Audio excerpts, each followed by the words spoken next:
Mahmud Rajab. Somon mavsumida. Bekorchilikdan emas, ishim ko'pligidan qo'lim ishga bormay, yonboshlab yotibman.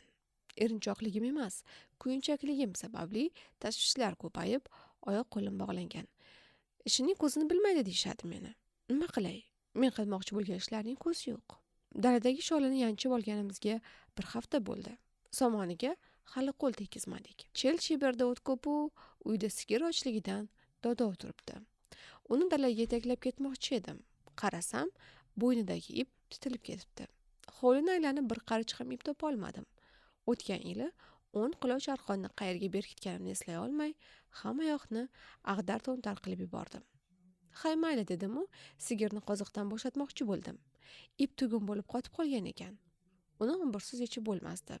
Omburni kecha so'rab olib ketgan qo'shnimiz uyda yo'q ekan. Puxtaligim doim o'zimga pand beradi. Sigirni qoziqqa mahkam bog'lagan o'zim edim. Somon olishga boray desam, panshaxa siniq. Uni olib payvandchinikiga bordim. Payvandchi tok yo'qligidan ustaxonasini qulflab, somon olgani ketibdi. Somon mavsumida qo'shnilardan panshaxa so'rash befoyda. Ularning o'zlari mening panshaxam but bo'lishini poylab yurishibdi.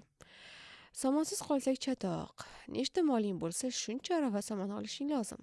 Kuzda traktor bilan bir arava somon keltirsak, bahorda uning chiqindisini bir arava qilib chiqarib tashlaymiz.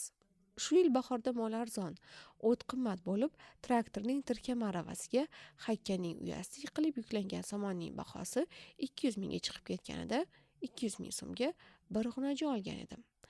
Harom o'lgurning shu kungacha yegan somoni o'zining bahosidan ham oshib tushdi. Hozir shuni bozorda 200 mingga olmaydi.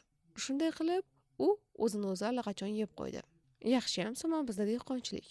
Nima ish qilsam ekan deb hovlini aylanib boqqa chiqdim. Anjir, anorlarni o'rab ko'mish uchun qamish o'rib kelmoqchi edim. Suvi tik teshik ekan. Buning ustiga yoz bo'yi oftobda qolib tutilib ketayozibdi. Endi uni yamachishdan foyda yo'q. Bugungi ishlarning hammasidan voz kechib, qo'limni yuvib qo'ltig'imga surtmoqchi edim. Dast shuyda, suv yo'q. Ko'chadan hamma shoshib o'tar, tuzukroq salomlashishga ham vaqtini qizg'anar edi. Boshim garang bo'lib turganda qadrdon oshnam kelib qoldi. Qo'shni qishloqdagi janozaga borish uchun unga velosiped kerak ekan.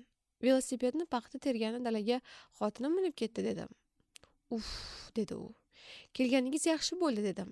Qo'shadigan odam topilganda xursand bo'lib, yuzlarini ajin bosgan, yaqiniga borsa, mol hurkadigan qarimsiq ulfatim shu damda ko'zlarimga cho'g'day bosildi.